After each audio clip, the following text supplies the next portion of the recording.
My sister Vivian twirled in my stolen wedding dress at her bridal shower. I look better in it than you ever would, she laughed as our family applauded. I stood frozen in the doorway, clutching my phone with the security footage that would destroy her perfect afternoon.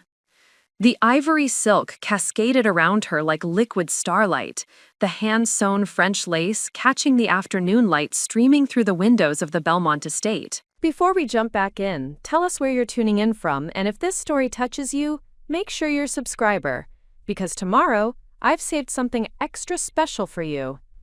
Tell us a duh. She looked radiant, ethereal even, as she posed for photo after photo while our relatives gushed over her beauty. The dress I'd saved 14 months to afford, the one I dreamed of wearing down the aisle to Gabriel, now adorned the woman who'd systematically dismantled every piece of happiness I'd ever built.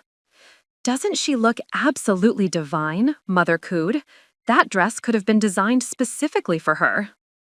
The irony was suffocating. Here stood my family, celebrating the woman who'd spent the last 2 years orchestrating my destruction with military precision. They had no idea they were applauding my tormentor while she literally wore the evidence of her latest betrayal. But I knew. I'd discovered the truth 3 days ago, and now I held the power to shatter her facade.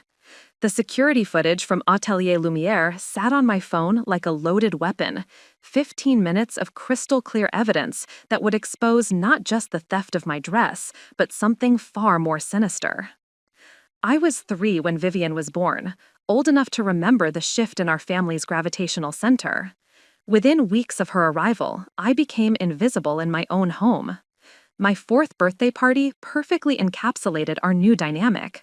20 children from preschool, an elaborate Princess Castle cake I'd requested, activities I'd helped Mother plan. Then, 18-month-old Vivian toddled into the backyard wearing a frilly pink sundress, and within minutes, every guest abandoned the planned activities to fawn over my adorable baby sister. That pattern became the soundtrack of my childhood. Christmas mornings where her squeals overshadowed my quiet thank yous. School plays where Mother's camera focused exclusively on Vivian's kindergarten solo while my lead role went unrecorded. Family dinners where Father asked detailed questions about her finger paintings while my honor roll achievements earned a distracted, "That's nice, sweetheart." By high school, I'd learned to measure my worth in shadows. When Vivian made varsity cheerleading as a freshman, the newspaper featured her on the front page. That same week, I'd won the regional debate championship and earned a full scholarship to Northwestern. My achievements merited a small mention on page 8. Mother framed Vivian's article for the living room. My scholarship certificate gathered dust in a drawer. College offered escape from constant comparisons. At Northwestern, I discovered who I was outside someone else's shadow. After graduation, I landed a position at Meridian Creative Solutions, arriving early, staying late, volunteering for impossible accounts. My first year, I single-handedly saved the Blackstone Electronics contract, working 18-hour days for 3 weeks to rebuild their entire strategy from scratch. For the first time in my life, I felt genuinely valuable. My contributions mattered. My ideas shaped million-dollar campaigns. At Meridian, my worth wasn't determined by comparison to anyone else. The promotion to senior creative director seemed inevitable. I'd developed winning strategies for 5 major campaigns, brought in 4 new 6-figure clients, consistently ranked in the top 5% of performance reviews. When Miranda Blackstone called me into her office that November morning, I expected congratulations. Instead, she offered condolences about my disappointment. The promotion had gone to Octavia Chen, who'd been with the company half as long and never managed a client worth more than $200,000. The explanation was frustratingly vague, something about client relationship dynamics and team collaboration scores. This time felt different. This time, I refused to accept that I was somehow fundamentally inadequate.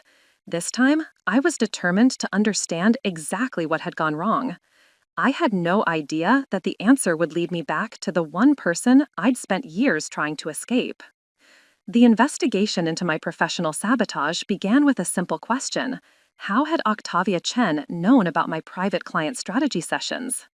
During her promotion interview, she'd referenced specific approaches I'd discussed only in closed-door meetings with Miranda.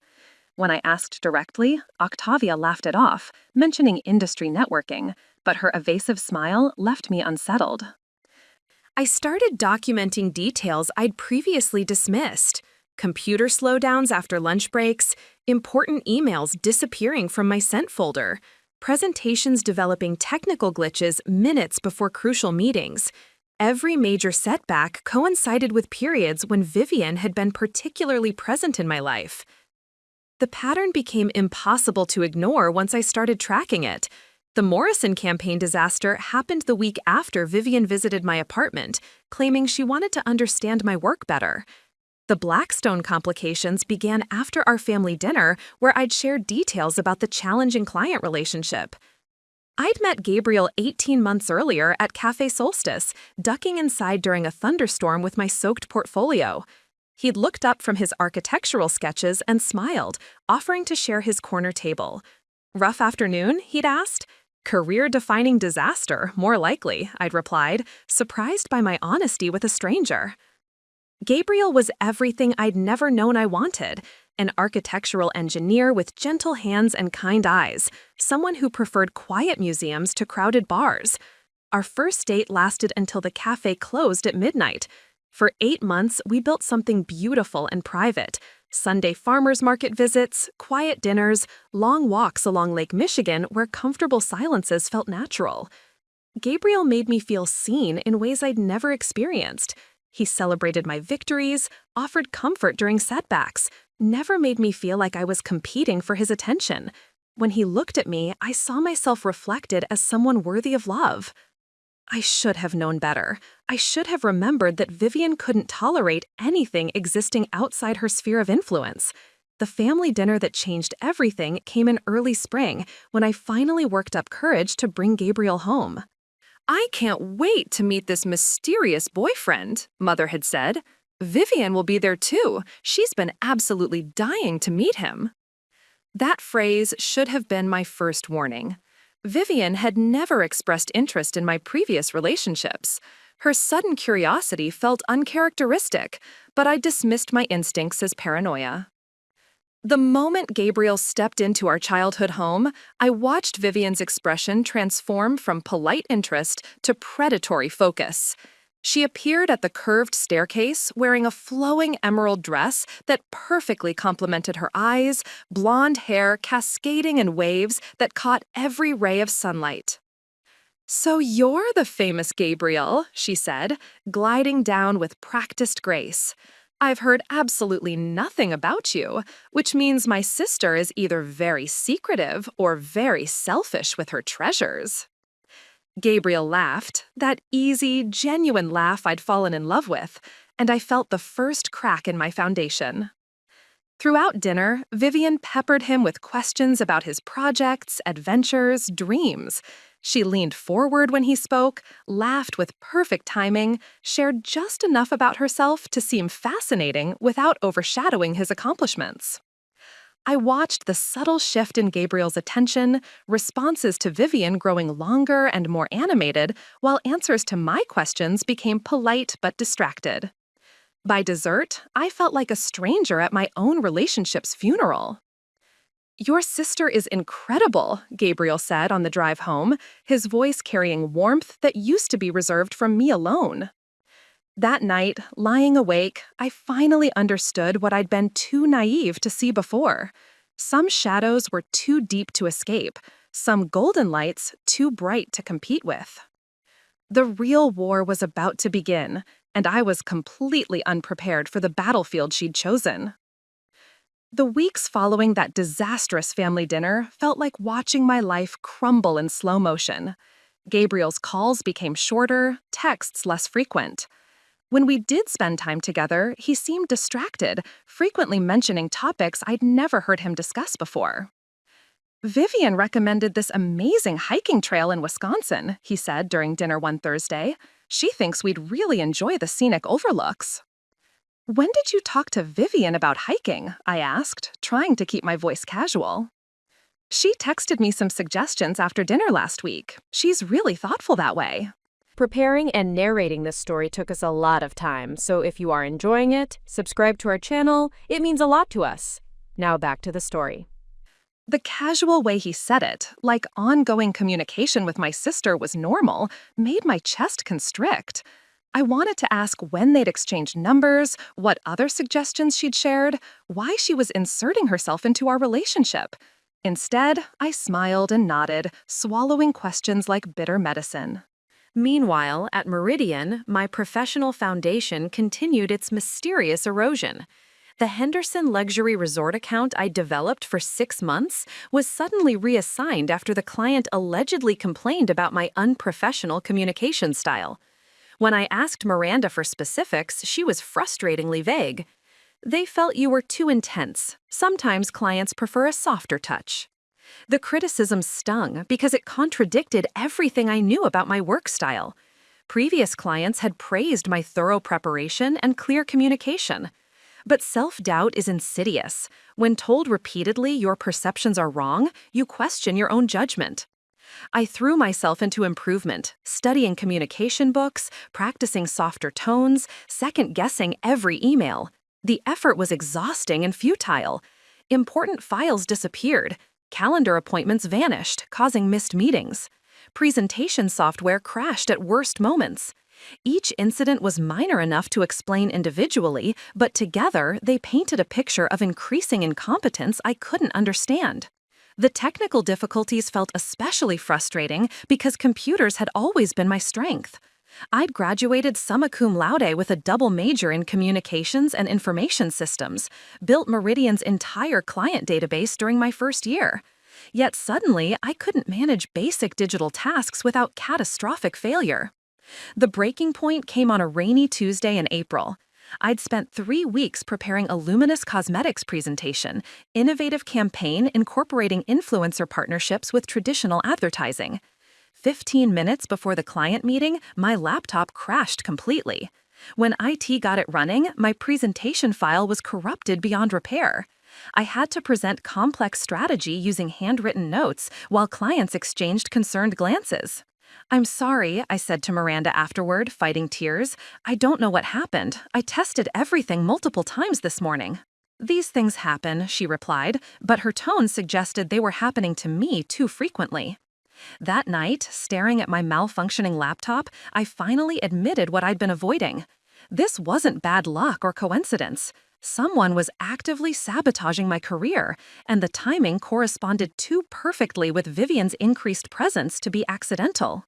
I began documenting everything: timestamps of failures, screenshots of missing files, records of when Vivian had access to my apartment or information. The pattern that emerged was brilliant and terrifying. Every major disaster occurred within 48 hours of Vivian learning specific work details.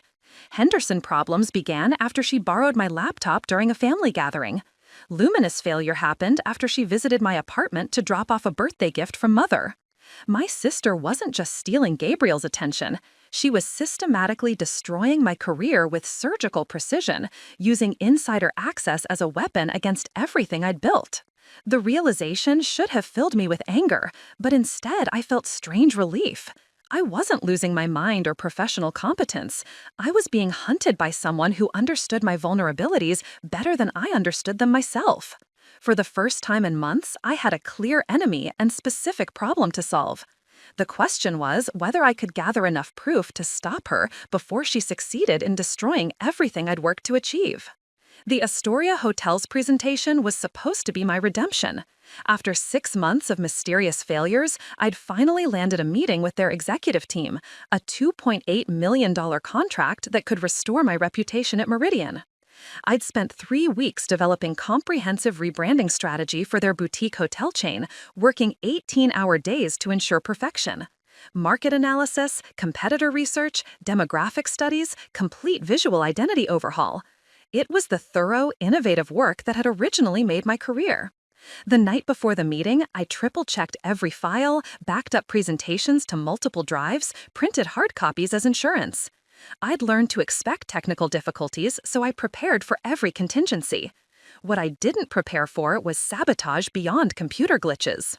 I arrived 30 minutes early at the Astoria flagship downtown, set up equipment, ran through the presentation. Everything was perfect: smooth transitions, clear audio, natural talking points. At exactly 10 a.m., the executive team entered, 3 impeccably dressed individuals representing my career's future. "Thank you for this opportunity," I began confidently, launching into opening remarks about revolutionizing their brand identity for luxury travel market. 15 minutes in, during competitive positioning analysis, the conference room door opened. A woman in elegant navy suit entered with documents, apologizing for interruption.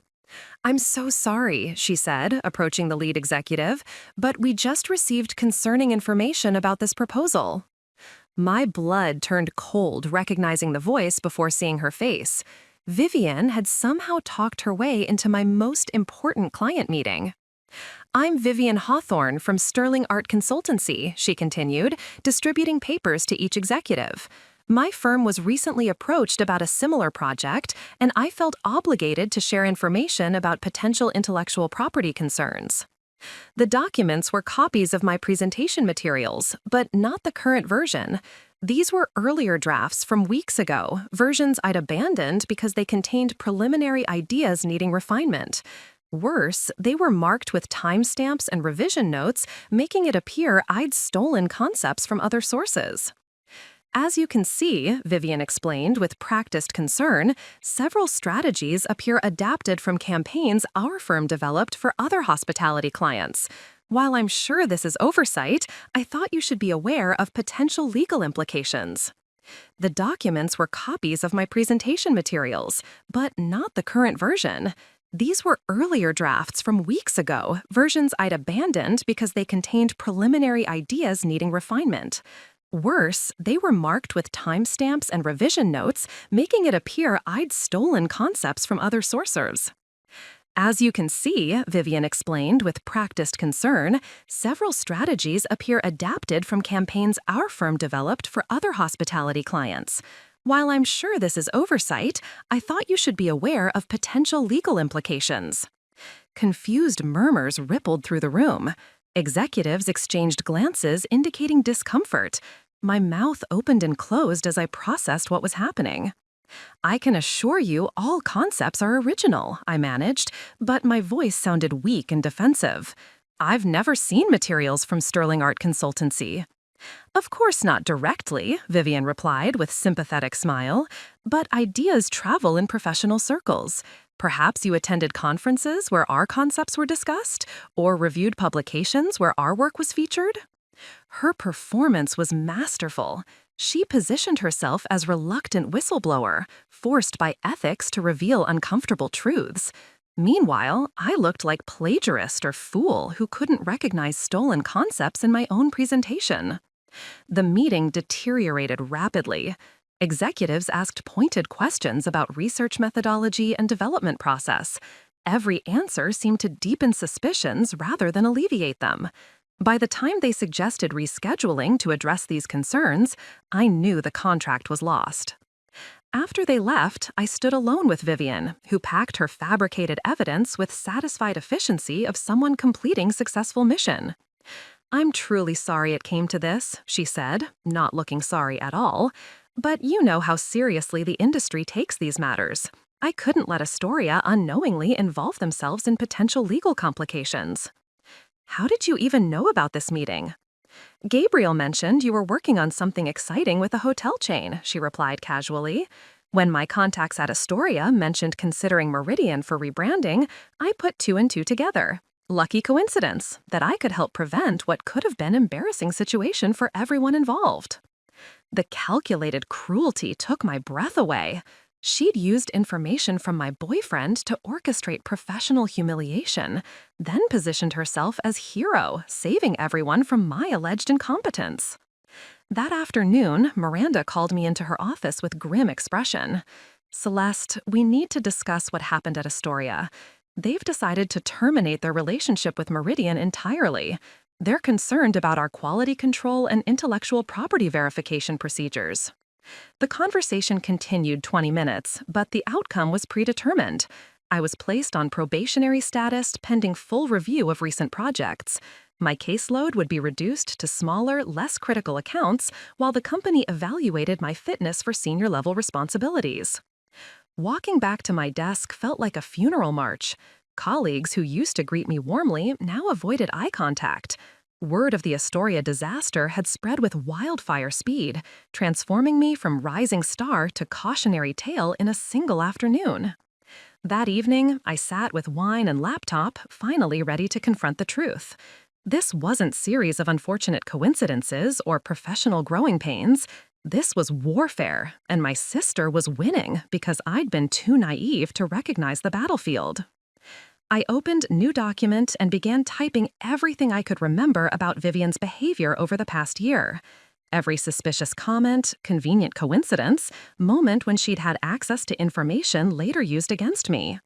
The pattern was undeniable once I stopped making excuses. Vivian had been systematically gathering intelligence about my professional and personal life, then weaponizing that information to destroy my credibility and steal my opportunities. That afternoon, Miranda called me into her office with grim expression. "Celeste, we need to discuss what happened at Astoria. They've decided to terminate their relationship with Meridian entirely. They're concerned about our quality control and intellectual property verification procedures." The conversation continued 20 minutes, but the outcome was predetermined. I was placed on probationary status pending full review of recent projects. My caseload would be reduced to smaller, less critical accounts while the company evaluated my fitness for senior-level responsibilities. Walking back to my desk felt like a funeral march. Colleagues who used to greet me warmly now avoided eye contact. Word of the Astoria disaster had spread with wildfire speed, transforming me from rising star to cautionary tale in single afternoon. That evening, I sat with wine and laptop, finally ready to confront the truth. This wasn't a series of unfortunate coincidences or professional growing pains. This was warfare, and my sister was winning because I'd been too naive to recognize the battlefield. I opened New Document and began typing everything I could remember about Vivian's behavior over the past year. Every suspicious comment, convenient coincidence, moment when she'd had access to information later used against me. The pattern was undeniable once I stopped making excuses. Vivian had been systematically gathering intelligence about my professional and personal life, then weaponizing that information to destroy my credibility and steal my opportunities. But knowing the truth and proving it were entirely different challenges. I needed evidence that would hold up under scrutiny, not circumstantial observations dismissed as paranoid delusions. The real investigation was about to begin, and I had no idea it would lead to discoveries far more devastating than simple career sabotage. My sister's ambitions extended into territory that would test every assumption about family loyalty and moral boundaries. 3 weeks after the Astoria disaster, I found myself wandering through the downtown arts district on a gray Saturday afternoon, trying to escape the suffocating atmosphere of my apartment, where every surface reminded me of my professional failures. The rain had stopped, leaving the streets gleaming with reflected neon signs and the promise of possibility that only comes after storms. That's when I discovered Atelier Lumière. The boutique occupied the ground floor of a converted Victorian mansion, its large windows displaying gowns that looked more like sculptures than clothing. I'd walked past it dozens of times without paying attention, but something about the way the afternoon light caught the silk and lace in the window display made me pause. The dress that stopped me in my tracks wasn't the most elaborate in the collection. It wasn't draped in crystals or adorned with dramatic trains that required an army of assistants. Instead, it possessed an understated elegance that spoke to something deep in my chest, a whispered promise that dreams could still come true despite recent evidence to the contrary. Champagne-colored silk flowed like liquid gold, the bodice featuring delicate hand-sewn pearls that caught light without demanding attention. The sleeves were crafted from French Chantilly lace, so fine it seemed to have been woven by moonbeams. And the subtle trains suggested romance without the ostentation that would make me feel like I was playing dress-up in someone else's fairy tale. That one's been waiting for the right person, a voice said behind me. I turned to find Isadora Valentina herself, the legendary designer whose creations had graced red carpets and royal weddings across Europe. She was smaller than I'd expected from her magazine photos, with silver hair swept into an elegant chignon and eyes that seemed to see straight through to your soul. I've been designing for 30 years, she continued, joining me at the window. Some dresses are created for specific occasions or particular body types. But that one was designed for someone who understands that true beauty comes from confidence, not decoration. The price tag made my stomach lurch. $8,000 was more than I'd ever spent on anything for myself, more than most people's monthly salary, more than my probationary status at Meridian could realistically justify. But standing there looking at that dress, I felt something I hadn't experienced in months: hope. "Would you like to try it on?" Isadora asked, as if she could read the longing in my expression. The fitting room was a sanctuary of mirrors and soft lighting that made everything look possible. When Isadora helped me into the dress, I understood why people talked about wedding gowns as transformative experiences. The silk felt like a second skin, the lace sleeves framed my arms like delicate armor, and the way the bodice fit suggested I'd been specifically measured for this creation. "Oh my," Isadora breathed when I emerged from the dressing room. "I knew it the moment I saw you looking at it. This dress has found its person." I stared at my reflection and saw someone I barely recognized, not because the dress changed my appearance, but because it revealed qualities I'd forgotten I possessed: elegance without desperation, beauty without apology, strength wrapped in silk and lace. "The craftsmanship is extraordinary," I said, running my fingers along the intricate beadwork. "How long does something like this take to create?" 6 months for the base construction, another month for the detailed finishing work. Every pearl is sewn by hand. Every piece of lace is individually fitted. It's not just a dress, it's a work of art that happens to be wearable. She explained the provenance of the materials: silk from a family-owned mill in Lyon that had been operating for 4 generations, lace from artisans in Calais whose techniques dated back centuries, pearls individually selected for their luminescence and perfectly matched tone. "I'll take it," I said before rational thought could intervene. The financial arrangement required creativity that bordered on desperation. I negotiated a payment plan that would stretch my resources for the next 18 months, cut every unnecessary expense from my budget, and prepared to live on coffee and determination until the dress was paid off. But every sacrifice felt worthwhile when I thought about walking down an aisle in that creation, finally experiencing the kind of moment where I wouldn't be competing with anyone for attention or affection. The dress represented everything I'd been denied throughout my life: the chance to be celebrated, to be the center of positive attention, to have something precious that belonged only to me. Gabriel and I hadn't discussed marriage explicitly, but the conversation had begun dancing around the edges of our relationship for months. He'd mentioned friends' weddings with increasing frequency, asked hypothetical questions about my opinions on venues and honeymoon destinations, and recently started using "when we" instead of "if we" in conversations about the future. The dress became my secret talisman, hanging in my bedroom closet like a promise of better days ahead. On particularly difficult evenings, after another humiliating day at the office or another strangely distant phone call from Gabriel, I would look at it and remember that some dreams were worth fighting for. I had the dress professionally cleaned, even though it was already pristine, purchased archival quality storage materials, and treated it with the reverence usually reserved for historical artifacts. Every detail was documented with photographs from multiple angles, creating a complete record of its condition and craftsmanship. Looking back now, I realize that level of documentation would prove invaluable in ways I never could have anticipated. At the time, though, it simply felt important to honor something so beautiful and meaningful with appropriate care. The dress represented hope in its purest form, the belief that despite professional setbacks and relationship uncertainties, a future existed where I would be valued, celebrated, and loved without reservation or comparison. It was an investment in a dream that seemed increasingly fragile as Vivian's influence continued expanding through every area of my life. I never suspected that the dress itself would become a weapon in her campaign against my happiness, or that its theft would finally provide the evidence I needed to expose the full scope of her malicious intentions. But that revelation was still months away, hidden behind a facade of sisterly concern that I was only beginning to recognize as calculated manipulation.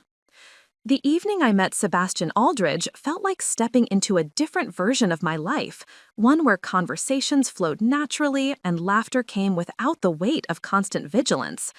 It was a Thursday in late October, and I'd reluctantly agreed to attend a marketing industry mixer at the Fairmont Hotel, thinking professional networking might help salvage what remained of my career at Meridian. I'd been standing alone by the floor-to-ceiling windows overlooking the city skyline, nursing a glass of wine and questioning my decision to attend, when a voice beside me said, "The view's spectacular, but you look like you'd rather be anywhere else." I turned to find a man in his early 30s with warm brown eyes and an easy smile that suggested he found genuine humor in life's absurdities.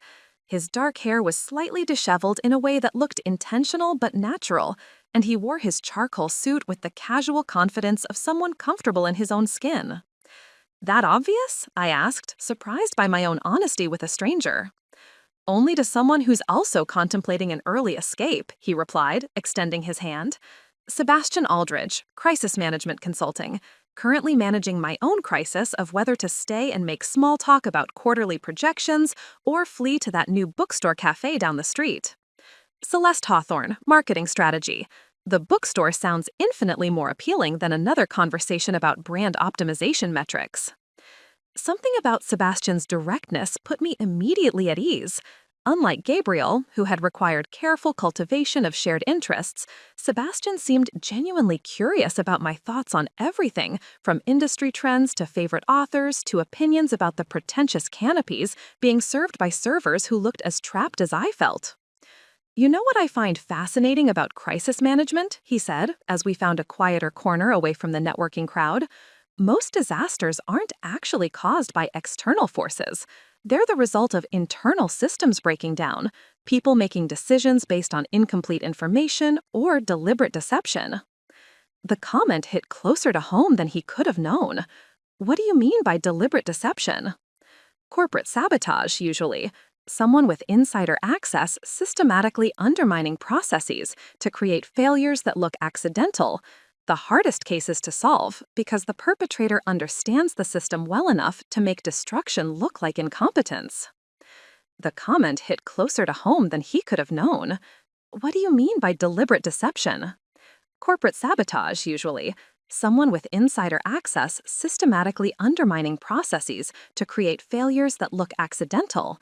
The hardest cases to solve because the perpetrator understands the system well enough to make destruction look like incompetence." I found myself leaning forward, captivated by his insights in ways that had nothing to do with romantic interest and everything to do with recognition. How do you identify that kind of sabotage? Pattern analysis, mostly. Random failures follow certain statistical distributions. Deliberate sabotage creates patterns that seem random but actually cluster around specific triggers or timing. The key is documenting everything and looking for correlations that shouldn't exist. We talked for 3 hours, long after the official networking event had ended and most attendees had departed for dinner or home. Sebastian had this remarkable ability to make complex concepts accessible without being condescending, and he listened to my carefully vague descriptions of recent professional challenges with the focused attention of someone genuinely interested in problem-solving rather than simply waiting for his turn to speak. "You mentioned some unusual technical failures at work," he said as we finally prepared to leave the hotel. "Have you considered that they might not be as random as they appear?" The question hung in the air between us like a lifeline I'd been too afraid to reach for. For months, I'd been questioning my own perceptions, wondering if I was becoming paranoid or unable to handle professional pressure. Having someone with Sebastian's expertise suggest that my instincts might be correct felt like intellectual validation I hadn't realized I desperately needed.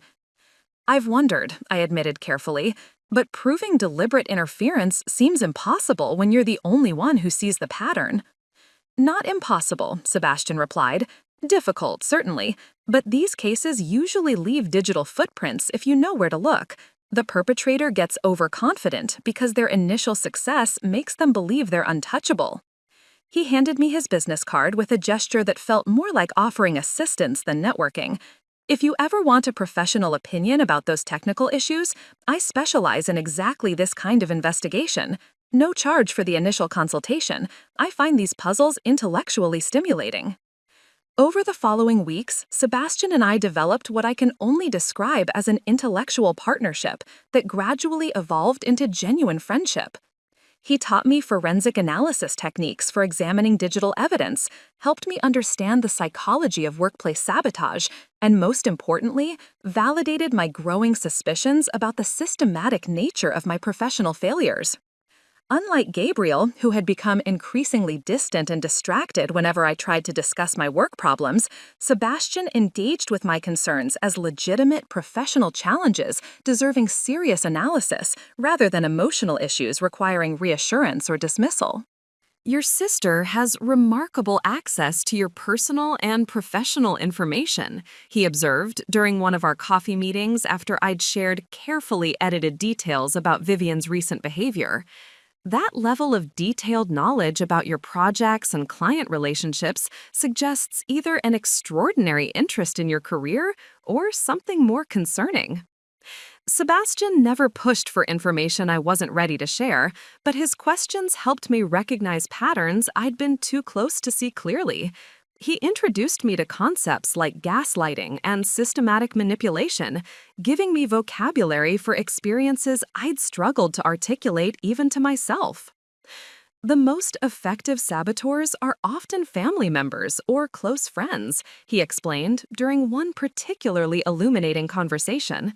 They have emotional access that allows them to gather intelligence without raising suspicions, and they understand their target's vulnerabilities better than any external adversary could. What made Sebastian's friendship so valuable wasn't just his professional expertise, but his complete objectivity about my situation. He didn't know Vivian, had no investment in maintaining family harmony, and approached my circumstances with the clinical detachment of someone trained to identify truth, regardless of its emotional implications. For the first time in months, I had an ally who believed my perceptions were accurate, rather than someone trying to convince me I was overreacting or misunderstanding innocent coincidences. That alliance would prove crucial in the weeks ahead, as my investigation into Vivian's activities uncovered evidence far more damaging than simple career sabotage. Sebastian's guidance would help me recognize that I wasn't just dealing with sibling rivalry, but with someone whose manipulation extended into territory that challenged every assumption I'd made about family loyalty and moral boundaries. The foundation he helped me build, intellectual frameworks for understanding systematic deception and practical tools for documenting evidence, would ultimately provide the structure I needed to expose truths that would reshape my understanding of everything I thought I knew about my own life. The first sign that Vivian had identified Sebastian as a threat came disguised as sisterly concern during our monthly family dinner in November. I'd made the mistake of mentioning that I'd been consulting with a crisis management expert about some workplace challenges, thinking the information was innocuous enough to share safely.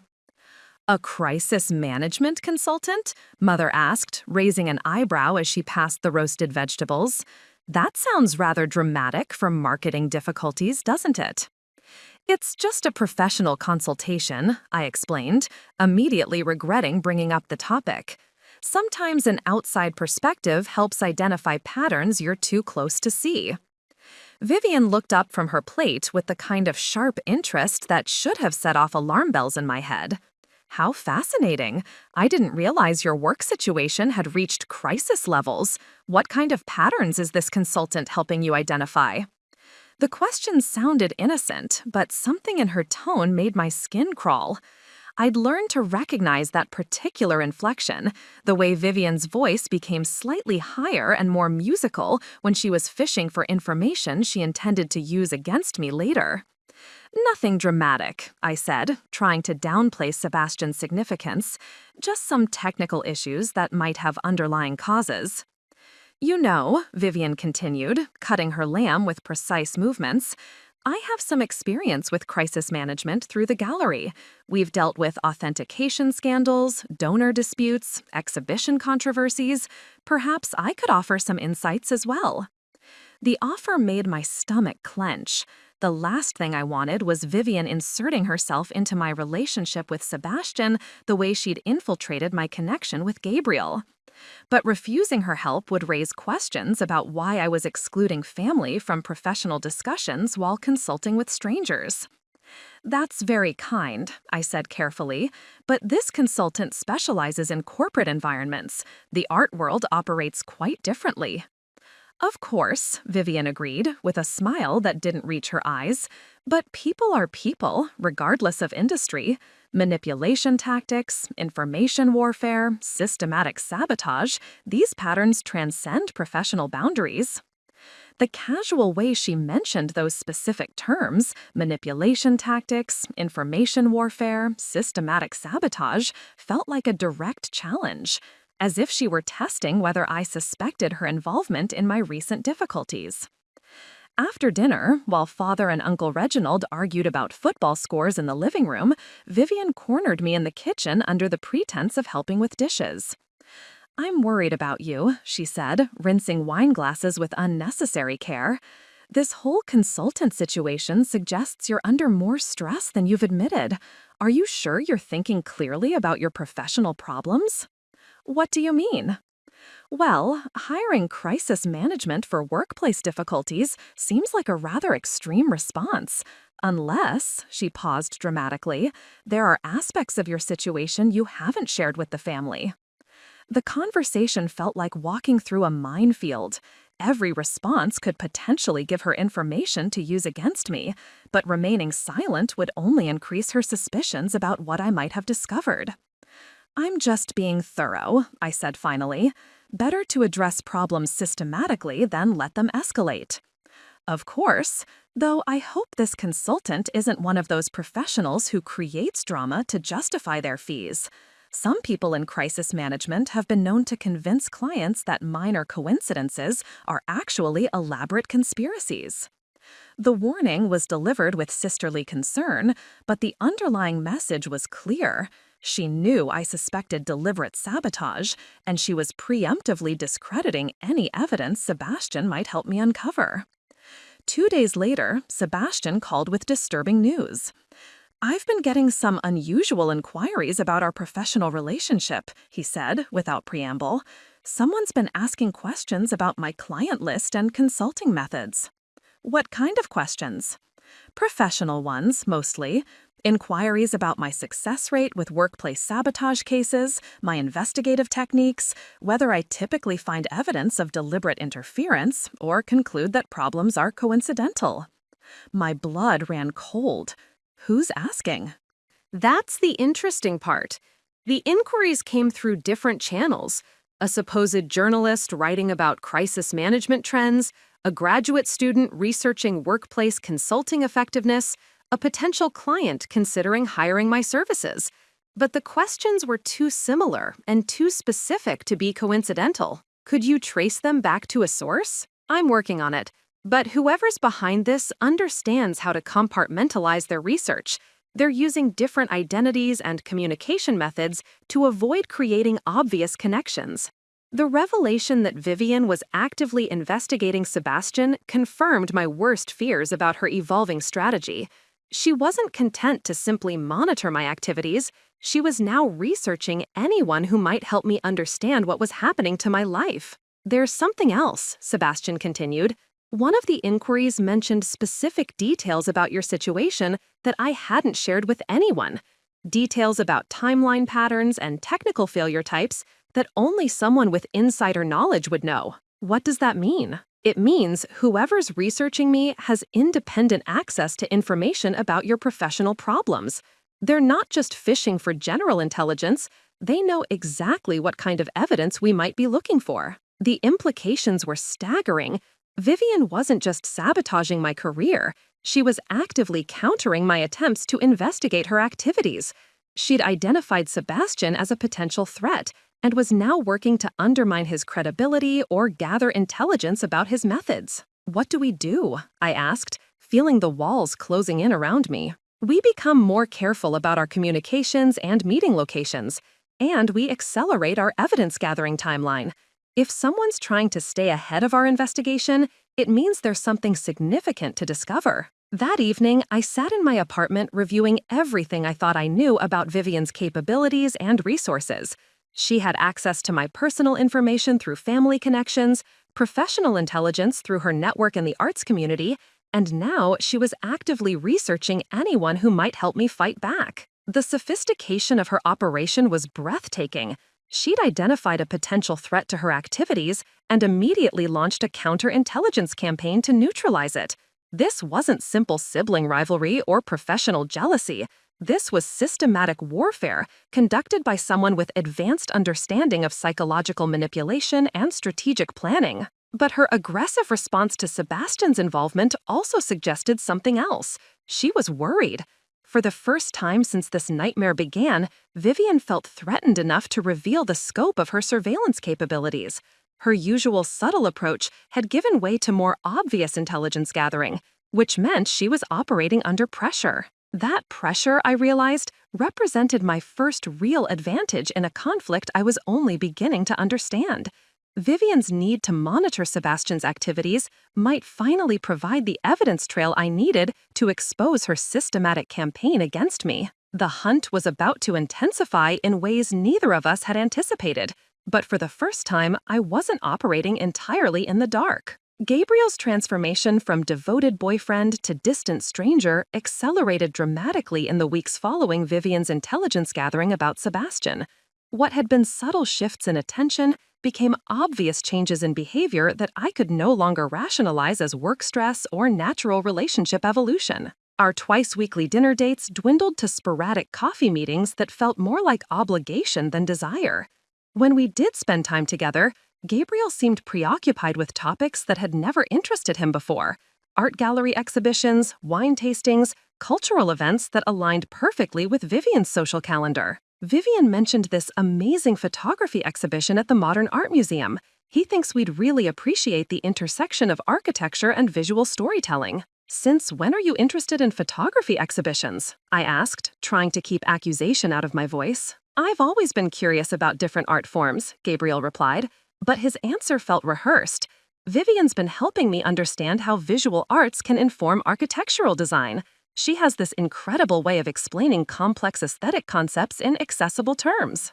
The conversation continued in that vein for an hour, Gabriel sharing insights that clearly originated from Vivian's expertise, discussing cultural events they'd apparently attended together, referencing conversations I hadn't been part of. By the time we left the restaurant, I felt like a stranger listening to someone describe a relationship I'd never been invited to join. The pattern extended beyond Gabriel's obvious fascination with my sister. My professional life entered a new phase of systematic destruction that made previous sabotage attempts look almost gentle by comparison.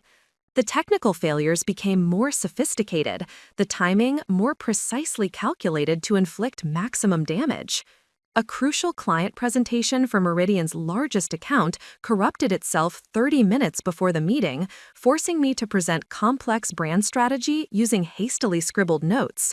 The backup files I'd carefully prepared were mysteriously deleted from both my laptop and the company server, leaving me looking unprepared and unprofessional in front of executives who controlled a $3 million contract. "I don't understand how this keeps happening," I said to Juniper Walsh, my assistant, after the disastrous presentation. "I tested everything multiple times this morning." "Maybe you should consider using a different computer," Juniper suggested gently. Sometimes older laptops develop stability issues that aren't immediately obvious. But it wasn't just my laptop. The problems followed me across different devices, different networks, different physical locations. Emails disappeared from my sent folder after being delivered, making it appear I'd failed to follow up with clients. Calendar appointments vanished without explanation, causing me to miss important meetings. Presentation software crashed at the worst possible moments, leaving me scrambling to recover in front of increasingly skeptical audiences. The sophistication of the sabotage suggested someone with advanced technical knowledge and intimate familiarity with my work habits. They knew exactly when I'd be most vulnerable, which projects were most crucial to my career survival, and how to make each failure look like incompetence rather than interference. Meanwhile, Vivian's presence in my life increased with the subtlety of a gathering storm. She began appearing at locations where I'd never encountered her before: the coffee shop near my office where I often worked on weekends, the bookstore where I browsed during lunch breaks, even the grocery store where I did my weekly shopping. "What a coincidence," she'd say with apparently genuine delight. "I was just in the neighborhood and thought I'd try this place Gabriel recommended." Each encounter felt innocent individually, but together they created an unmistakable pattern of surveillance disguised as serendipity. She'd ask casual questions about my work projects, my weekend plans, my recent conversations with Gabriel, gathering intelligence with the practiced ease of someone who'd perfected the art of extracting information without raising suspicions. The most disturbing incident occurred on a Thursday evening when I returned home to find signs that someone had been in my apartment. Nothing was missing, nothing obviously disturbed, but small details were wrong. A book left open to a different page, a coffee mug moved slightly from its usual position, my laptop closed when I was certain I'd left it open. I called Sebastian immediately, my hands shaking as I dialed his number. "Someone's been in my apartment," I said without preamble when he answered. "Are you sure? Could you have forgotten how you left things?" "I'm sure. Little things are different, not enough for police to take seriously, but enough to send a message that my private space isn't safe." Sebastian arrived within 20 minutes, bringing equipment to check for surveillance devices and document any evidence of unauthorized entry. His thorough sweep revealed something that made my blood run cold: micro-surveillance equipment hidden in locations that would capture audio from my home office and bedroom. "These are professional-grade devices," Sebastian explained, carefully photographing each hidden camera and microphone before removing them. "Whoever installed this system has access to advanced surveillance technology and the technical knowledge to deploy it effectively." "How long have they been there?" "Based on the battery levels and installation methods, probably several weeks, maybe longer." The violation felt absolute. For weeks, possibly months, someone had been listening to my private conversations, watching me in my most vulnerable moments, gathering intelligence from the one place I'd believed was truly mine. Every phone call with Sebastian, every moment of private frustration about my career problems, every personal conversation had been monitored and recorded. "This changes everything," Sebastian said as we finished documenting the surveillance equipment. "This level of invasion goes far beyond workplace sabotage. Someone's conducting comprehensive intelligence gathering on your entire life." That night, I stayed at a hotel, unable to bear the thought of sleeping in a space that had been violated so thoroughly. But even in the anonymous safety of a downtown hotel room, I couldn't shake the feeling of being watched, analyzed, cataloged like a specimen under a microscope. The sophistication of Vivian's campaign was becoming clear. She wasn't just sabotaging my career or stealing my boyfriend. She was conducting systematic psychological warfare designed to destroy my sense of reality, privacy, and personal security.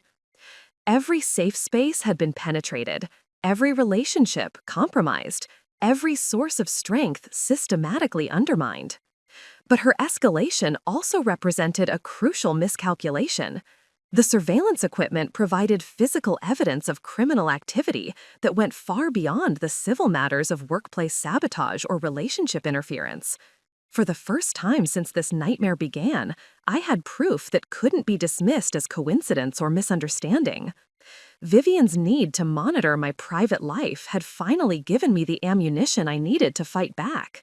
The question was whether I could gather enough additional evidence to expose the full scope of her activities before she realized her surveillance network had been discovered and compromised. The morning I discovered my wedding dress was missing began like any other day, in what had become a carefully orchestrated nightmare. I'd developed new routines since finding the surveillance equipment, working from secure locations, using encrypted communications with Sebastian, varying my schedule to make intelligence gathering more difficult for whoever was monitoring my activities. But nothing could have prepared me for the hollow feeling in my chest when I opened my bedroom closet and found the space where my dress had hung for 8 months completely empty. The protective garment bag lay crumpled on the floor like discarded skin. The custom padded hanger I'd purchased specifically for the dress's delicate construction, sitting bare and abandoned. For a moment, I stood frozen, unable to process what I was seeing. The dress had been there when I left for work the previous morning. I was absolutely certain, because I'd developed a habit of looking at it each day, drawing strength from its promise of future happiness. My hands trembled as I searched through every closet, every storage space, every possible location where the dress might have been moved. But deep in my heart, I already knew what had happened. The theft was too precise, too symbolically devastating to be the work of random burglars. This was personal. The violation felt even more profound than discovering the surveillance equipment. Those devices had invaded my privacy, but the dress represented something more fundamental: hope, dreams, the belief that happiness was possible despite everything that had been taken from me. Its disappearance felt like having my future stolen, along with $8,000 worth of silk and lace. I called Sebastian immediately, my voice barely above a whisper, as I explained what had happened. "The dress is gone," I said, knowing he'd understand the significance immediately. We'd discussed its emotional importance during our investigation planning sessions. "When did you last see it?" "Yesterday morning. It was definitely there when I left for work." I paused, remembering something that now seemed crucial. Vivian texted me yesterday afternoon asking if she could stop by to drop off some photos from Mother's birthday party. I told her I'd be working late and to just leave them with the doorman. Did the doorman confirm she actually left photos? I never checked. I was so focused on work problems that I forgot about it entirely. The admission felt like confessing negligence in my own destruction. Sebastian arrived within 30 minutes, bringing fingerprinting supplies and photography equipment to document the crime scene. As he worked, I called my building's front desk to inquire about yesterday's visitors. Yes, Miss Hawthorne, the doorman confirmed. Your sister stopped by around 3 o'clock. She said she had a key and just needed to drop something off quickly. She seemed to know exactly where she was going. The casual way he described Vivian's access to my apartment made my stomach lurch. She'd somehow obtained a copy of my key, probably during one of her previous visits when she'd borrowed my laptop or helped me organize my home office. The level of premeditation required for this theft was staggering. "We need to check Atelier Lumière," Sebastian said after completing his documentation. "If she's planning to wear the dress publicly, she might need alterations or cleaning services." Isadora Valentina's expression turned grave when we explained why we'd come. "Someone stole your wedding dress?" she asked, her accent making the words sound even more tragic. "This is not just theft, this is cruelty beyond understanding." "We think it was taken by someone close to me," I said carefully.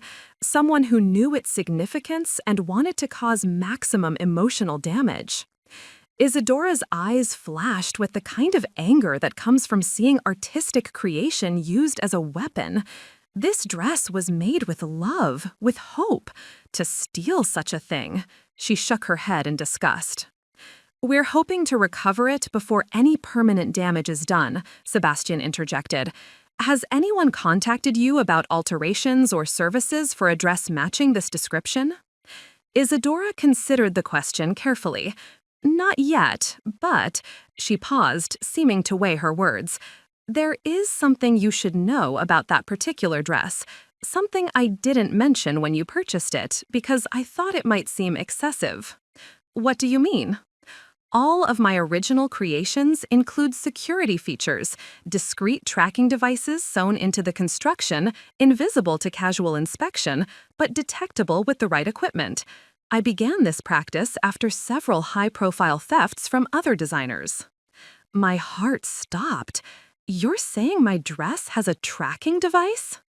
Yes, embedded in the bodice construction where it cannot be removed without damaging the dress's structural integrity. The signal transmits to a secure database that I monitor for all my pieces. Sebastian and I exchanged glances that contained months of frustration and desperate hope. After weeks of gathering circumstantial evidence and psychological profiles, we finally had the means to locate physical proof of Vivian's criminal activity. "Can you track it right now?" Sebastian asked. Isadora moved to her computer system, her fingers flying across the keyboard with practiced efficiency. The signal is, yes, here it is. The dress is currently located at, she paused, double-checking the coordinates, 1247 Lakewood Drive, apartment 3B. The signal indicates it's been at that location since yesterday evening. Vivian's address. The confirmation felt like puzzle pieces finally clicking into place after months of confusion and misdirection. "There's something else," Isadora continued, her voice taking on a more concerned tone. "The tracking system also monitors environmental conditions to protect the dress's preservation. The current readings show significant stress on the fabric structure, suggesting someone has been wearing it repeatedly or handling it roughly. The image of Vivian parading around in my stolen dress, probably taking photos or showing it off to friends, made rage build in my chest like molten metal. She hadn't just stolen my wedding dress, she was actively damaging it while I mourned its loss. "We need to involve the police now," Sebastian said quietly. "This is clear-cut theft with digital evidence of the dress's location. Combined with the surveillance equipment we documented, you have grounds for serious criminal charges." But I found myself hesitating, and Sebastian seemed to understand my reluctance immediately. "You're thinking about family consequences," he observed, wondering if there's a way to recover the dress and expose her activities without destroying relationships with your parents and extended family. "Exactly. If I have Vivian arrested, it tears apart everything. But if I don't," I gestured helplessly at the empty closet space where my dreams had hung for 8 months. "There might be a third option," Isadora said thoughtfully. "My security system includes audio and video monitoring capabilities for high-value pieces. If someone has been wearing your dress or discussing it openly, those conversations may have been recorded along with the location data. The possibility sent electricity through my exhausted body. After months of gathering fragments of evidence and circumstantial proof, we might finally have definitive documentation of Vivian's criminal activities and her motivations for targeting me so systematically." "Can you access those recordings?" Sebastian asked. "Yes, but they're quite extensive. The system has been monitoring continuously since the dress was moved to that location. There are several hours of audio and video data to review." As Isadora began downloading the security files, I felt something shift inside my chest, a movement from desperation toward determination, from victim towards someone prepared to fight back with equal sophistication and strategic planning. Vivian had finally made the mistake I'd been waiting for. Her need to possess and damage my wedding dress had provided exactly the evidence I needed to expose the full scope of her systematic campaign against my life. The security footage from my wedding dress told a story more devastating than I'd prepared myself to witness. Isadora's monitoring system had captured crystal-clear audio and video of Vivian's activities over the past 48 hours, creating an inadvertent documentary of calculated cruelty that left me physically nauseated. The recordings began shortly after she'd stolen the dress from my apartment. The first video showed Vivian in her bedroom, holding my wedding dress up against her body while examining herself in a full-length mirror. but it was the audio that made my hands shake as Sebastian and I reviewed the footage in Isadora's private office. Perfect, Vivian's voice came through the speakers with disturbing clarity. It's going to look absolutely divine on me at the bridal shower. So much better than it would have looked on someone who doesn't understand how to carry themselves with proper elegance. She spent 20 minutes trying on different accessories with my dress, photographing herself from various angles, practicing poses and expressions for what appeared to be an elaborate photo shoot. The casual way she discussed my stolen property, as if it had always belonged to her, revealed a level of entitlement that went far beyond simple theft. But the most damaging evidence came from a phone conversation recorded the following morning. Vivian's voice carried the satisfied tone of someone reporting successful completion of a mission. "Dahlia, you should see this dress," she said, presumably talking to her longtime friend Dahlia Montgomery. "It's absolutely exquisite, and it fits me like it was custom-made for my body type. Poor Celeste has such different proportions. This would have looked ridiculous on her anyway." "Did she realize it's missing yet?" Dahlia's voice came through clearly, making her complicit in the theft. "Oh, I'm sure she's discovered it by now. I left the empty garment bag on her closet floor so she'd understand this wasn't some random burglary. I wanted her to know exactly who had taken her precious dress." The cruelty in Vivian's voice as she described deliberately traumatizing me made Sebastian pause the recording. "Are you sure you want to continue listening to this?" I nodded, though my throat felt constricted. I need to hear everything. The conversation continued with Vivian detailing her plans for wearing my dress to her upcoming bridal shower, an event I hadn't known she was planning, celebrating an engagement I was apparently learning about secondhand. "The timing is perfect," Vivian explained to Dahlia. "Gabriel finally proposed last week, just like I knew he would once I convinced him that Celeste was emotionally unstable. The poor man was so relieved to find someone who actually appreciates his intellectual depth instead of just clinging to him out of desperation." The words hit me like physical blows. Gabriel had proposed to my sister using intelligence she'd gathered about me through months of surveillance and manipulation. Everything I'd shared with him in private moments, my career struggles, my family insecurities, my deepest vulnerabilities, had been transmitted to Vivian and weaponized against me. "What about the family?" Dahlia asked. "Won't they think it's strange that he switched sisters so quickly?" "Please," Vivian laughed. "Everyone's known for years that Gabriel was too sophisticated for Celeste. I'm just helping him realize what was obvious to everyone else. Besides, after her recent professional problems and erratic behavior, the family's already worried about her mental stability. Gabriel dating me instead will seem like a natural progression towards someone more suitable." The recording continued for another 15 minutes, with Vivian describing her systematic campaign against my career, her infiltration of my relationship with Gabriel, and her plans for publicly humiliating me at the bridal shower by wearing my stolen wedding dress. "She'll be there, of course," Vivian explained. "I made sure Mother invited her specifically so she can see how much better the dress looks on someone who deserves to be celebrated. It's going to be absolutely delicious watching her try to pretend she's happy for me while I'm literally wearing her dreams." When the recording finally ended, the silence in Isadora's office felt heavy with the weight of documented malice. Sebastian's expression was grim as he made notes about the evidence we'd gathered, while I sat in stunned recognition of how completely I'd been outmaneuvered by someone I'd trusted as family. "This goes far beyond theft or sabotage," Sebastian said quietly. "This is systematic psychological warfare conducted by someone with intimate knowledge of your vulnerabilities and relationships." The scope of Vivian's campaign was breathtaking. She'd identified every source of happiness in my life, my career, my romantic relationship, my financial investment in the dress, my hope for future marriage, and systematically destroyed each one while positioning herself to benefit from my losses. My phone buzzed with a text message from Gabriel, the first communication I'd received from him in over a week. "Celeste, I need to talk to you. Can we meet for coffee tomorrow? There's something important I need to tell you." The timing felt like salt in an open wound. After months of growing distance and mysterious schedule conflicts, Gabriel was finally ready to have an important conversation just days before his engagement to my sister would become public knowledge. "Don't respond yet," Sebastian advised, seeing my fingers hovering over the phone keyboard. "We need to decide how to handle this strategically. If you confront him now, before we've exposed Vivian's activities, it could compromise our evidence gathering." But the rational part of my brain was struggling against waves of betrayal and rage that threatened to overwhelm my judgment.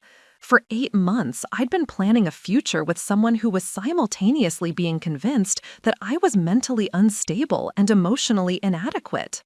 Every intimate conversation, every shared dream, every moment of vulnerability had been transmitted to my sister and used as ammunition in her campaign against my happiness.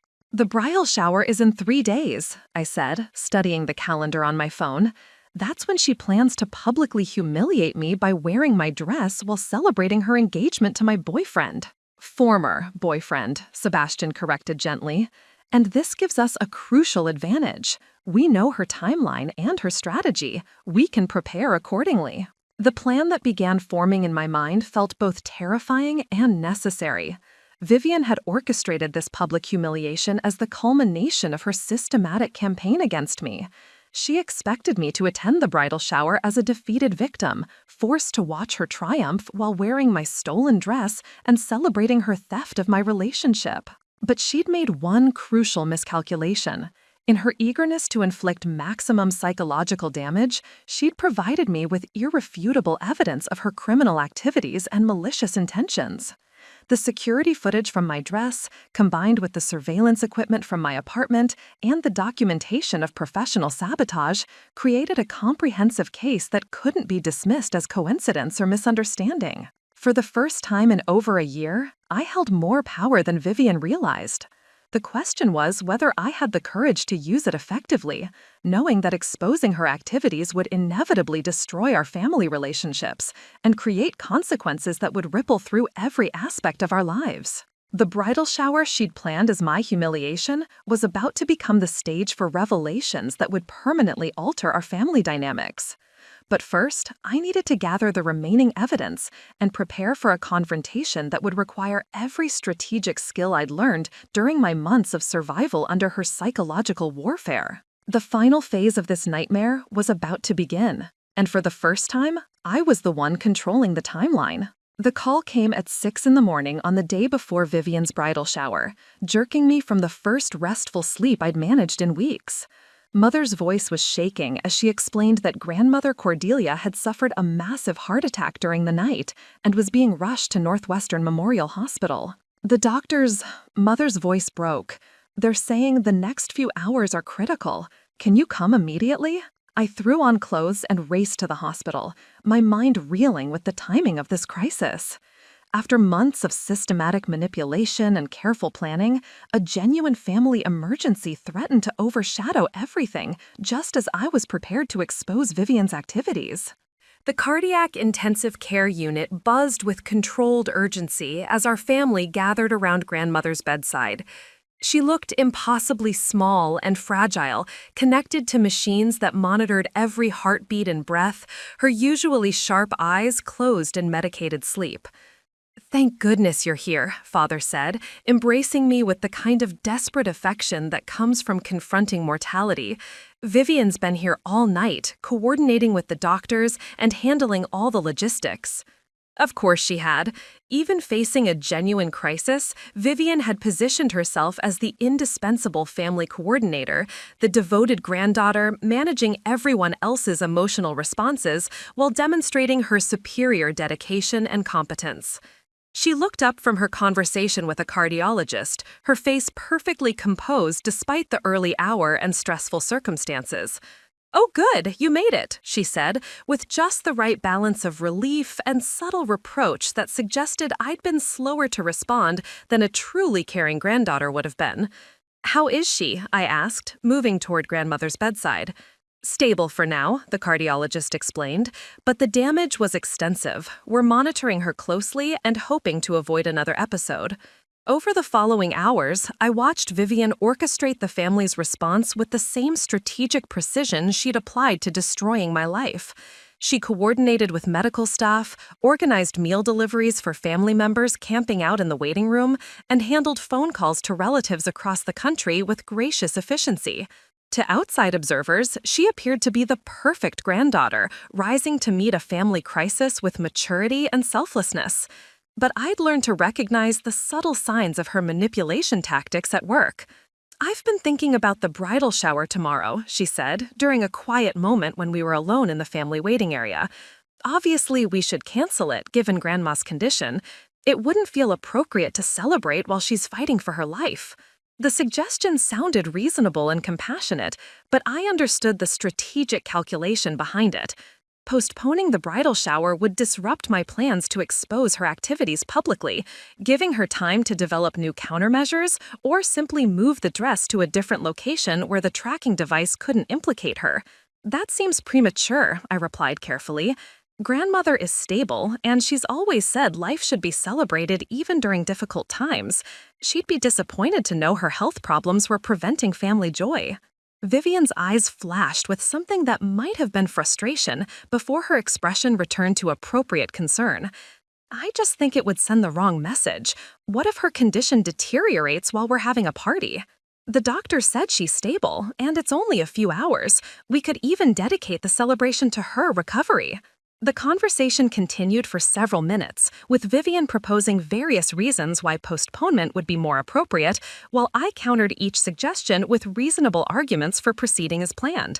To anyone overhearing our discussion, it would sound like two granddaughters genuinely concerned about making respectful decisions during a family crisis. But beneath the surface, we were engaged in strategic warfare over timing and circumstances that would determine whether I could expose her systematic campaign against me.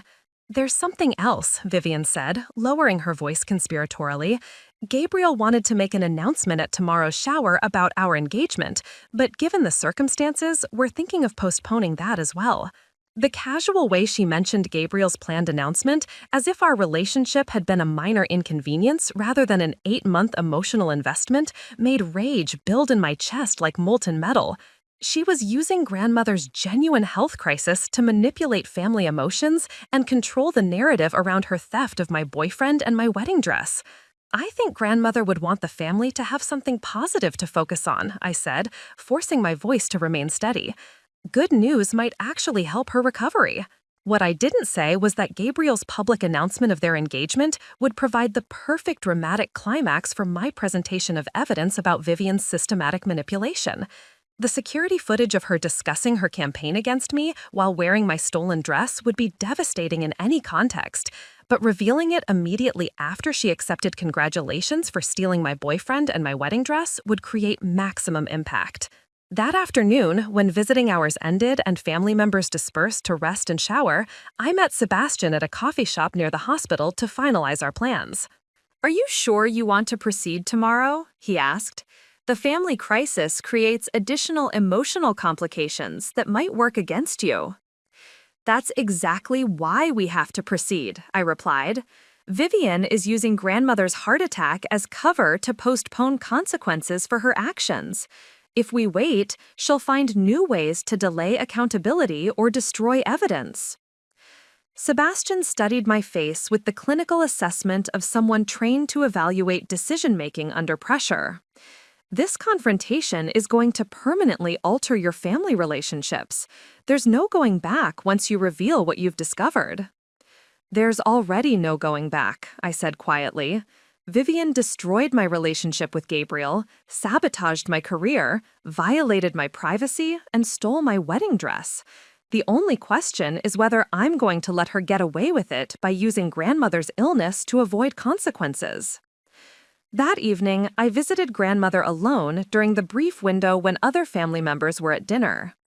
Her eyes opened when I approached her bedside, and despite the medications and medical equipment, her gaze was sharp and knowing. "Something's troubling you," she whispered, her voice weak but clear. "More than just worry about an old woman's heart." I found myself telling her everything, about Vivian's systematic sabotage, the stolen dress, the manipulation of Gabriel, the surveillance equipment in my apartment. Grandmother listened without interruption, her expression growing more troubled with each revelation. That child always wanted everything to belong to her, she said finally. Even as a little girl, she couldn't bear for anyone else to have something she didn't possess. But this? She shook her head sadly. This goes far beyond childish selfishness. What should I do? Grandmother's eyes met mine with the fierce determination that had carried her through 8 decades of life's challenges. You expose the truth, no matter how much it hurts. Family loyalty doesn't mean protecting people who use that loyalty to harm others. Her words gave me the final confirmation I needed. Tomorrow's bridal shower would proceed as planned, and Vivian's moment of triumph would become her moment of reckoning, regardless of the family chaos that would inevitably follow. The crisis had provided camouflage for her manipulations, but it would also provide the perfect stage for revelations that would finally balance the scales of justice. The text from Gabriel arrived as I was leaving the hospital after another sleepless night at grandmother's bedside. His message was brief and devastatingly casual. Coffee at Café Solstice at 10 a.m.? We really need to talk. Café Solstice. The place where we'd met, where we'd spent our first magical evening talking until closing time. The symbolism felt deliberately cruel, though I wasn't sure if Gabriel had chosen it intentionally or if Vivian had suggested the location as one final twist of the knife. I arrived 10 minutes early and chose a table by the window where we'd sat during that first conversation 18 months ago. Everything looked exactly the same. The exposed brick walls, the mismatched vintage furniture, the smell of freshly ground coffee mixing with old books. But I felt like a completely different person sitting in the same chair where I'd once felt hopeful about the future. Gabriel walked in looking uncomfortable and determined, wearing the navy sweater I'd bought him for his birthday. He ordered his usual espresso and sat across from me with the careful posture of someone about to deliver rehearsed bad news. "Thank you for meeting me," he began, not quite making eye contact. "I know this is difficult timing with your grandmother's health crisis, but I couldn't let this drag on any longer." "Let what drag on?" I asked, though I already knew what was coming. "Us, this relationship. I've been trying to find the right way to say this for weeks, but there's no easy way to end something that's meant so much to me." The prepared speech he'd obviously practiced made every word feel like a separate betrayal. He talked about growing apart, about realizing we wanted different things from life, about recognizing that we'd been trying to force compatibility that wasn't naturally there. "I care about you deeply," he continued, finally meeting my eyes. "But I think we both know this hasn't been working for a while. The spark we used to have just faded somehow." "When did it fade?" I asked quietly. "Before or after you started spending time with my sister?" Gabriel's carefully composed expression flickered with surprise and something that might have been guilt. "Vivian has nothing to do with this. She's been a good friend during a confusing time, but my feelings about our relationship existed independently of any other friendships." The smooth way he delivered that lie, positioning his relationship with Vivian as innocent friendship while ending ours, showed how completely he'd been manipulated into believing his own revised version of events.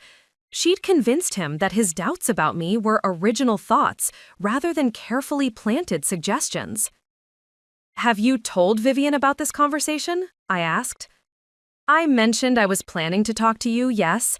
She encouraged me to be honest about my feelings rather than prolonging something that wasn't working for either of us." Of course she had.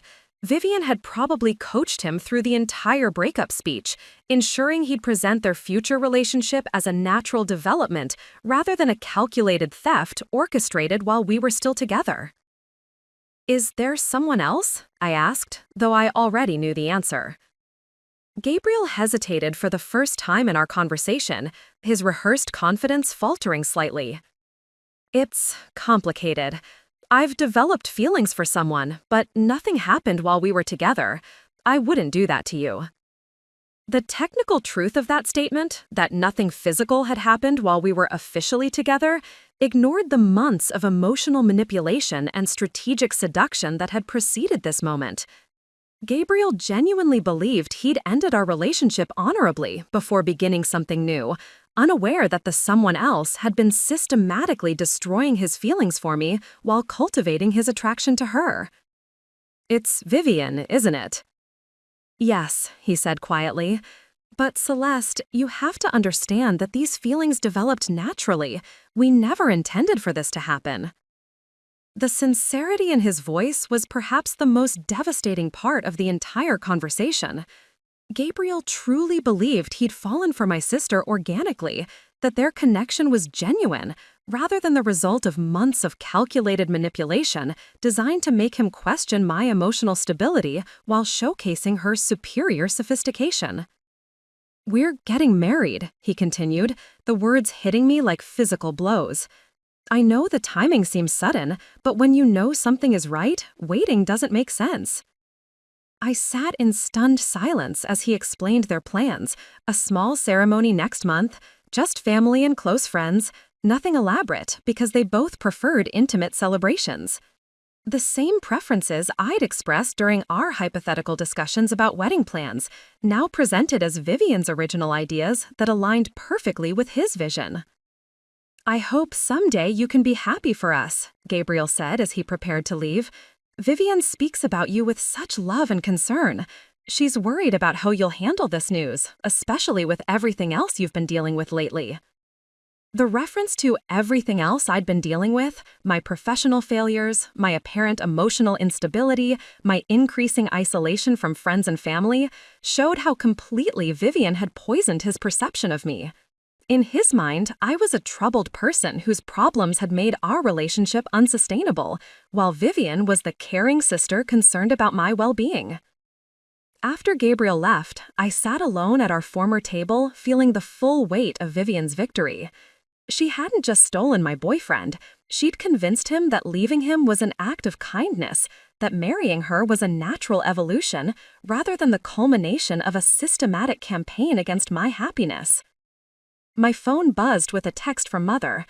Vivian insisted we go ahead with the bridal shower today, despite Grandma's condition. She says celebrating love will give us all something positive to focus on. 2 p.m. at the Belmont Estate. Please try to come. Vivian specifically requested that you be there. The timing was perfect from Vivian's perspective. Gabriel had just broken up with me, leaving me emotionally devastated and isolated. The family was distracted by grandmother's health crisis, making them less likely to question inconsistencies in Vivian's story. And now she could celebrate her victory by wearing my stolen wedding dress in front of everyone who mattered to me, secure in the knowledge that I appeared to be mentally unstable, while she looked like the perfect bride-to-be. This was her moment of complete triumph. Professional sabotage accomplished, romantic relationship destroyed, family sympathies redirected, and now public humiliation delivered while wearing the physical symbol of my shattered dreams. But what Vivian didn't know was that her need to inflict maximum psychological damage had finally provided me with irrefutable evidence of her criminal activities and malicious intentions. The security footage from my dress, combined with months of documented sabotage and surveillance equipment, created a case that couldn't be dismissed as misunderstanding or coincidence. In 3 hours, I would attend the bridal shower she'd orchestrated as my humiliation. But instead of arriving as the defeated victim she expected, I would come prepared to reveal the truth about how her fairy tale engagement had been built on systematic psychological warfare against her own sister. The final confrontation was about to begin, and for the first time in this entire nightmare, I held all the cards. The 3 hours between Gabriel's devastating breakup and Vivian's bridal shower transformed me from victim to investigator. I met Sebastian at his office downtown, where we spent the morning organizing 18 months' worth of evidence into a presentation that would expose the full scope of Vivian's systematic campaign. "We need to be surgical about this," Sebastian explained as he helped me arrange documents chronologically.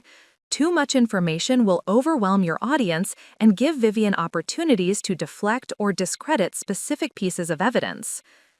The security footage from my wedding dress formed the centerpiece of our presentation. Isadora had provided us with the most damaging clips: Vivian discussing her theft deliberately to traumatize me, her conversation with Dahlia about Gabriel's proposal being part of a calculated plan, and her detailed description of sabotaging my career while positioning herself to benefit from my professional failures. This recording alone proves criminal activity, Sebastian noted, reviewing the audio timestamps. Theft, conspiracy, systematic harassment. Any one of these charges would be serious. Together, they paint a picture of someone conducting psychological warfare against her own sister. But the dress recordings were only part of the evidence we'd compiled. The surveillance equipment from my apartment provided proof of illegal monitoring. Screenshots of fake email accounts showed how she'd impersonated clients to damage my professional reputation. Financial records revealed suspicious expenditures on technical equipment and private investigation services that aligned perfectly with my career sabotage timeline. Most damaging was the digital forensics Sebastian had conducted on my work computers. Using recovery software that could detect deleted files and system modifications, he'd uncovered traces of remote access software that had been installed without my knowledge, sophisticated malware that would allow someone to manipulate my presentations, delete important files, and monitor my communications in real time. This level of technical interference required significant expertise and resources, Sebastian explained, printing out network logs that showed unauthorized access patterns. Either your sister has advanced cybersecurity skills, or she hired professionals to conduct corporate espionage against you. The pattern analysis was irrefutable.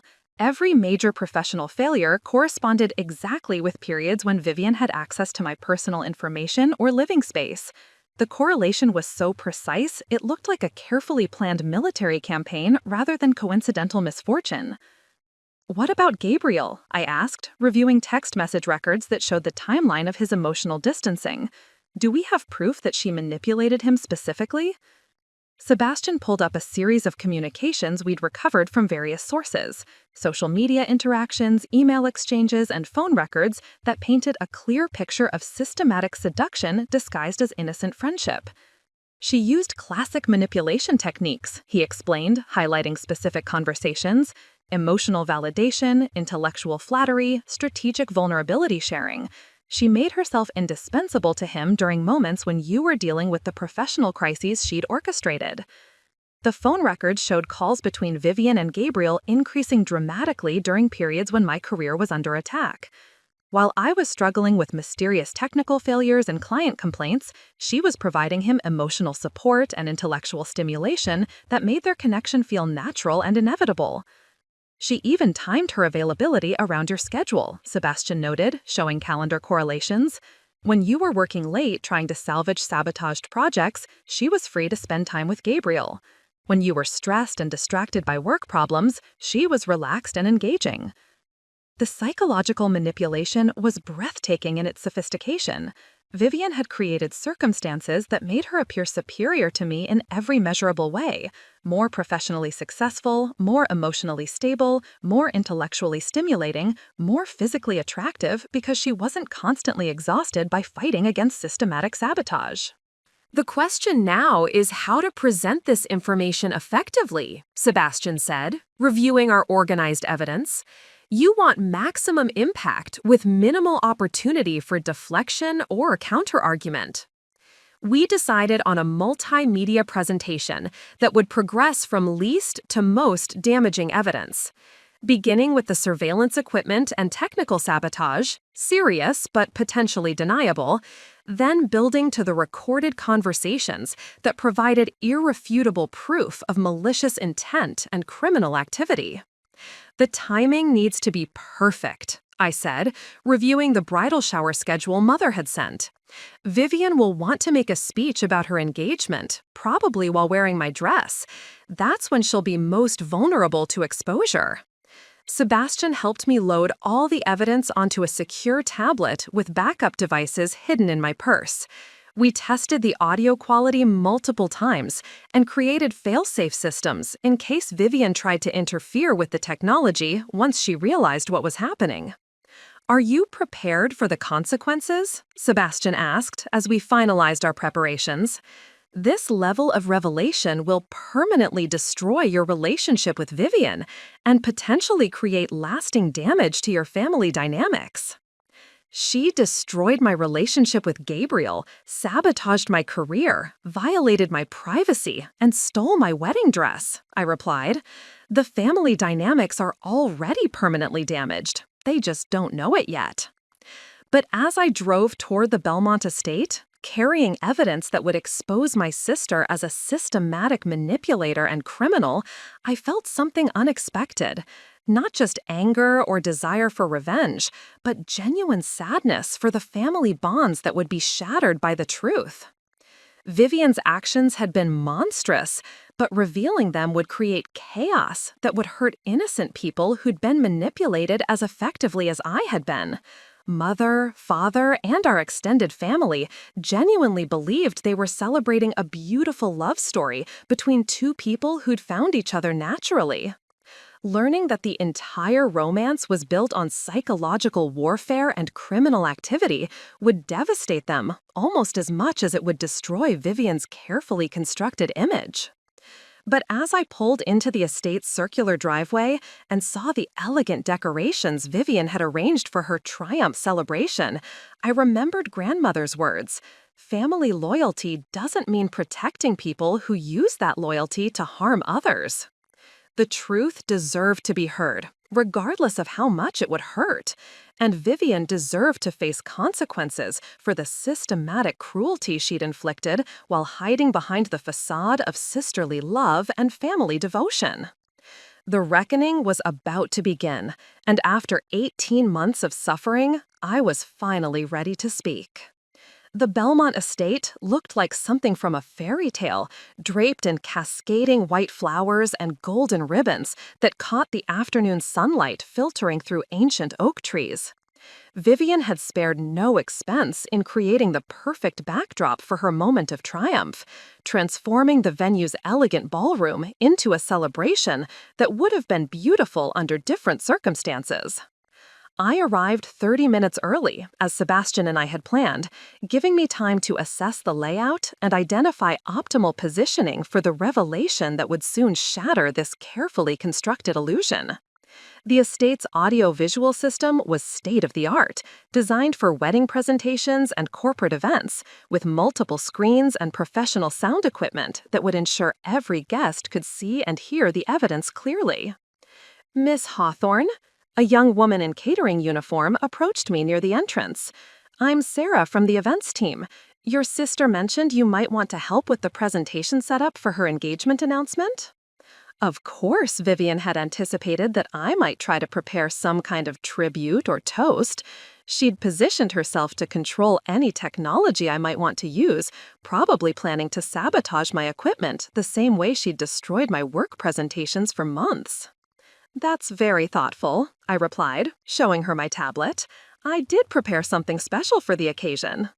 Sarah led me to the presentation controls, a sophisticated setup that would allow me to override the room's audio and visual systems from a central console. While she explained the basic operations, I discreetly connected my backup devices to secondary inputs that wouldn't be obvious to someone trying to interfere with the primary systems. "The timing is important," I told Sarah, maintaining the fiction that I was preparing a supportive tribute. "I'd like to present this right after Vivian makes her engagement announcement, while emotions are still high." As guests began arriving, I positioned myself strategically near the presentation controls while observing the social dynamics that would soon be permanently altered. Our extended family arrived in celebratory moods, carrying gifts and expressing excitement about the sudden romance between Vivian and Gabriel. "Such a surprise," Aunt Penelope gushed to Mother near the gift table, "but they make such a beautiful couple. And after poor Celeste's recent difficulties, it's wonderful to see Gabriel with someone more stable." The casual way she dismissed my relationship as a temporary inconvenience before Gabriel found his real partner showed how effectively Vivian had poisoned family perceptions of my mental and emotional state.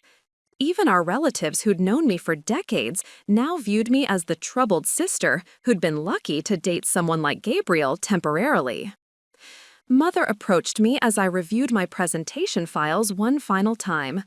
"Sweetheart, I'm so proud of how you're handling this situation," she said, embracing me with the kind of sympathy typically reserved for mourning relatives. "I know seeing Gabriel with Vivian must be difficult, but you're showing such maturity." "I'm genuinely happy for them," I replied, meaning it in ways she couldn't understand. "I think today's going to be very revealing about the true nature of their relationship." Gabriel arrived looking nervous but determined, wearing the same navy suit he'd worn to our first formal dinner together. He greeted me with awkward politeness, clearly uncomfortable about celebrating his new engagement with his ex-girlfriend present, but committed to maintaining social norms. "Thank you for being here," he said quietly. "I know this isn't easy, but it means a lot to Vivian that you're supporting her happiness." The irony of thanking me for supporting the happiness built on my systematic destruction was almost overwhelming, but I managed to smile and nod appropriately. In less than an hour, Gabriel would understand exactly how his natural feelings for Vivian had been cultivated through months of psychological manipulation and criminal interference.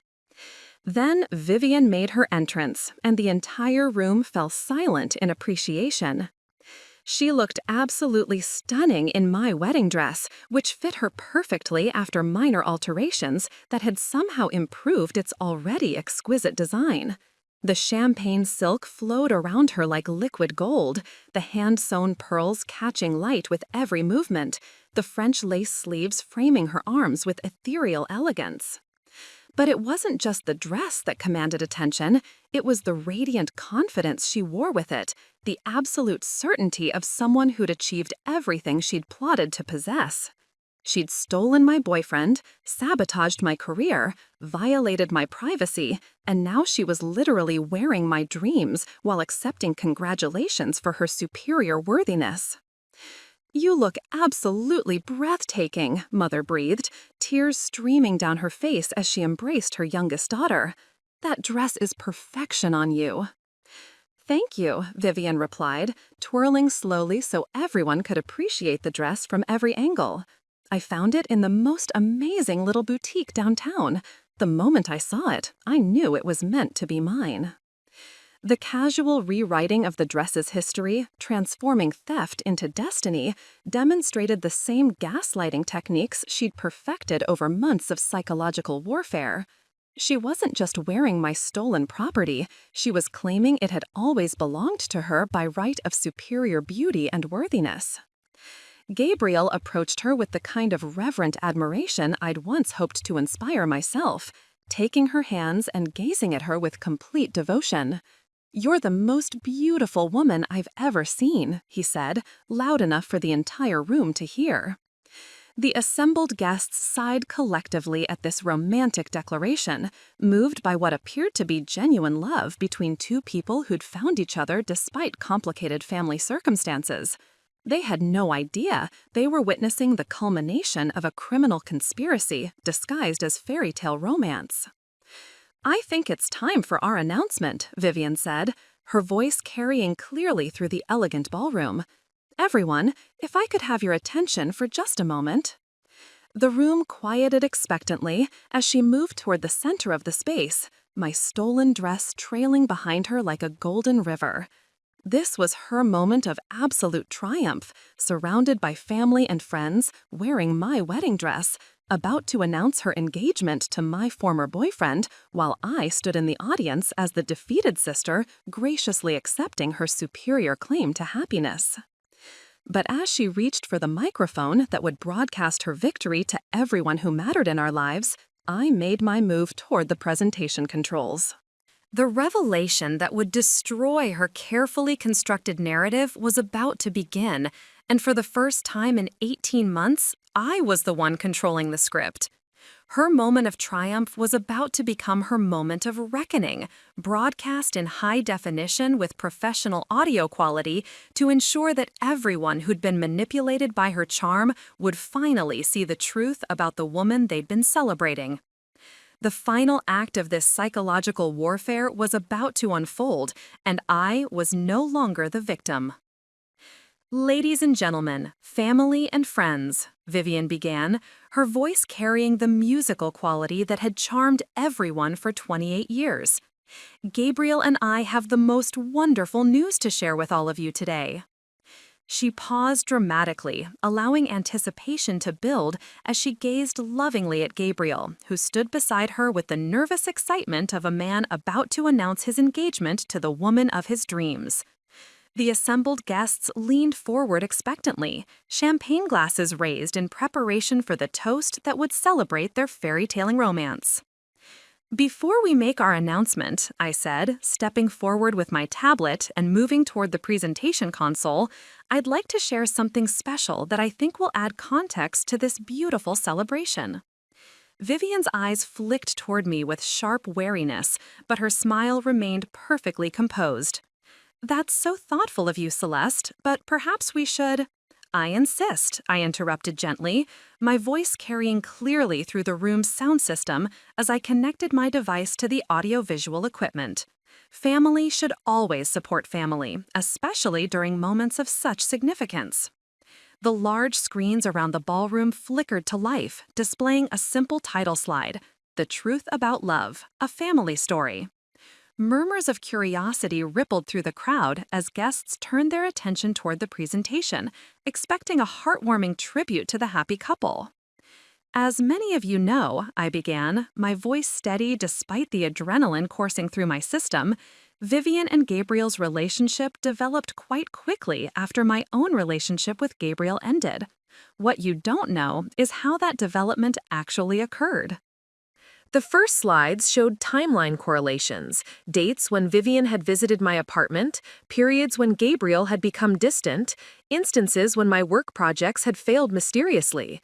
To most observers, it probably looked like coincidental data, but I watched several faces in the audience register confusion about why I was presenting this information.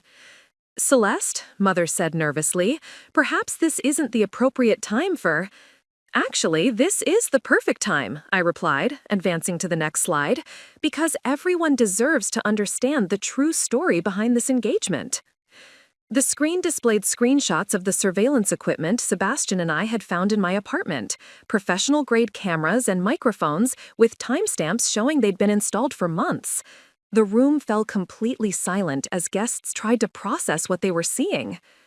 "Someone has been monitoring my private conversations, my personal activities, and my professional communications for over a year," I explained calmly, "recording everything I said, watching everything I did, gathering intelligence about my relationships and career for purposes I'm about to reveal." Vivian's face had gone pale, but she maintained her composed expression. "I have no idea what you're suggesting, but this is hardly appropriate dinner conversation." Her words were cut off as audio began playing through the sound system. Her own voice, crystal clear and unmistakably recognizable, filled the elegant ballroom with devastating clarity. "Gabriel is practically eating out of my hand now. I mean, he was Sarah's boyfriend, but that just made it more interesting. You know, like winning the ultimate prize." The collective gasp from the assembled guests was audible throughout the room. Gabriel's face transformed from confusion to horror as he recognized the implications of what he was hearing. This wasn't taken out of context or edited for effect. This was Vivian's own voice describing her systematic seduction of my boyfriend as a competitive game. "Of course I feel bad for her," the recording continued, with that cruel laugh that had haunted my nightmares. "But honestly, she's always been so pathetically grateful for any scrap of attention from men. It's almost sad how easy this was." Mother's champagne glass slipped from her fingers, shattering against the marble floor as she stared at her youngest daughter in shock and growing understanding. Father's face had turned ashen as the full implications of what we were hearing began to sink in. But the recordings were just beginning. The next audio clip revealed Vivian's systematic sabotage of my career, her infiltration of my professional relationships, and her detailed knowledge of confidential information she'd stolen from my private communications. "The work thing is just bonus revenge," her voice explained with casual cruelty.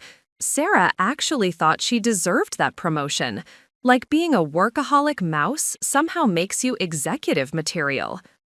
As the audio evidence continued, I watched the assembled guests' expressions transform from celebration to horror to growing understanding of the scope of systematic manipulation they'd been witnessing. These weren't the actions of someone who'd fallen in love naturally. This was calculated psychological warfare conducted against her own sister.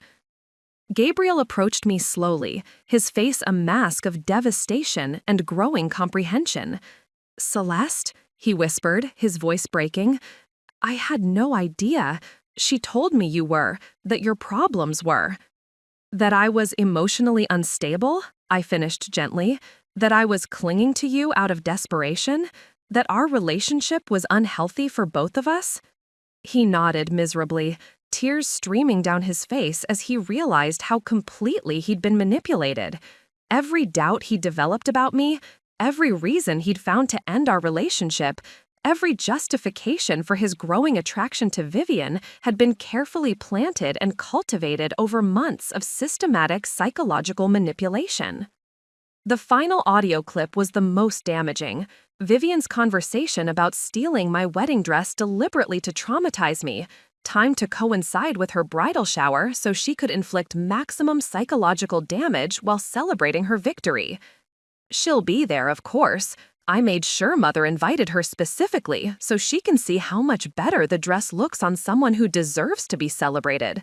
It's going to be absolutely delicious watching her try to pretend she's happy for me."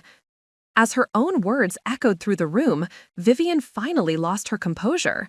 The mask of gracious beauty slipped away, revealing something cold and calculating underneath that made several guests step backward instinctively.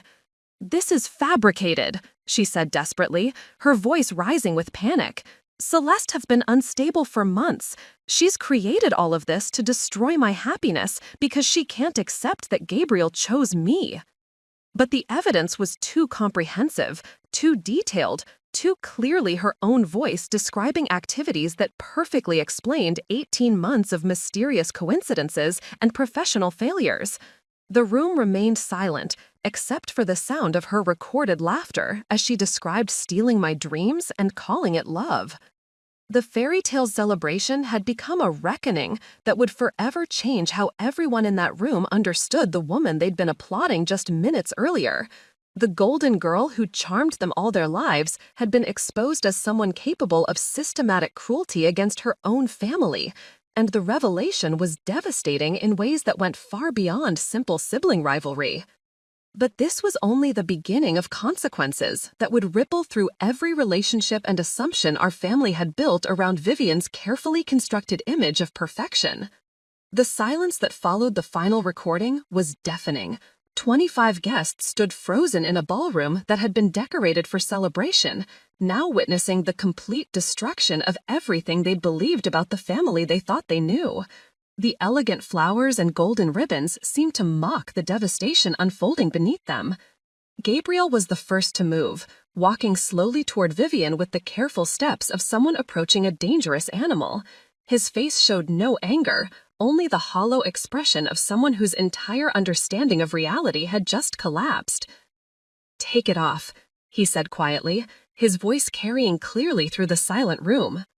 "Gabriel, please," Vivian whispered, tears streaming down her face as she reached for him. "You have to understand that I did this because I love you. Everything I did was to save you from someone who would have made you miserable." "Take off her dress," Gabriel repeated, his voice growing stronger. "Take it off right now." The possessive pronoun wasn't lost on anyone in the room. After months of believing he'd chosen the superior sister, Gabriel now understood that he'd been manipulated into abandoning someone who genuinely loved him for someone who'd viewed him as a trophy to be won through systematic destruction of the competition. When Vivian didn't move, Mother stepped forward with the quiet authority she'd rarely displayed during our childhood. "Go upstairs and change immediately," she said, her voice shaking with barely controlled emotion. "And then you're going to explain to this family exactly what you've done and why." Mother, you don't understand, Vivian said desperately. Celeste has been unstable for months. She's fabricated all of this because she can't accept that Gabriel chose me. She's manipulated these recordings to make me sound like some kind of monster. But her denials rang hollow in the face of 18 months of documented evidence. The technical sophistication of the surveillance equipment, the detailed timeline correlations, and most damaging of all, her own voice describing activities that perfectly explained every mysterious coincidence our family had dismissed as unfortunate luck. Father approached me with tears in his eyes and pulled me into an embrace that felt different from any affection I'd received in years. "I'm so sorry," he whispered. "I'm so sorry we didn't see what was happening to you." "We failed you completely," Mother added, joining our embrace with trembling hands. "We were so focused on celebrating Vivian's successes that we never questioned why you were struggling so much. We should have known. We should have protected you." The family reckoning continued throughout the evening as guests slowly departed, leaving behind gifts and decorations that would forever be associated with one of the most devastating revelations in our family's history. Uncle Reginald and Aunt Penelope offered quiet apologies for the casual dismissal of my worth they'd expressed over the years. Cousin Beatrice confessed that she'd always felt something was off about Vivian's perfection, but had dismissed her instincts as jealousy. Sebastian arrived as the last guests were leaving, having monitored the situation remotely through security feeds to ensure my safety during the confrontation. His presence provided professional validation that the evidence was both legally sound and criminally actionable. "What happens now?" Mother asked, her voice heavy with exhaustion and grief. "That depends on Celeste," Sebastian replied, looking at me with the same respectful attention he'd shown throughout our investigation. "She has grounds for multiple criminal charges: theft, surveillance, cybercrime, systematic harassment, but the decision about prosecution is hers to make." I looked at Vivian, who sat alone on a velvet chair in the corner of the ballroom, still wearing my wedding dress, but stripped of all the confidence and charm that had defined her entire life. She looked smaller somehow, diminished in ways that had nothing to do with physical appearance. "I want my dress back," I said quietly, "and I want you to understand that what you did wasn't love or protection or family loyalty. It was systematic cruelty against someone who trusted you."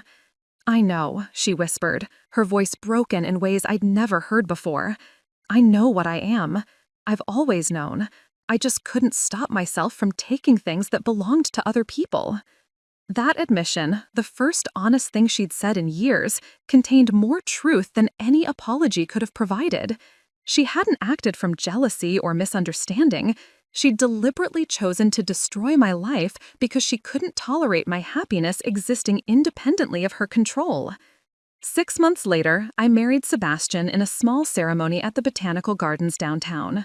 I wore a different dress, simpler, more understated, but chosen freely, without the weight of dreams that had been stolen and recovered. The guest list was small: family members who'd worked to rebuild trust after the revelations, friends who'd supported me during the investigation, and colleagues from my new position at Sterling & Associates who knew my value without needing explanations or apologies. Gabriel attended with my blessing, having spent months in therapy processing how completely he'd been manipulated. Our friendship would never be the same as our romance had been, but we'd both learned important lessons about recognizing manipulation and trusting our own perceptions over external pressure. Vivian did not attend.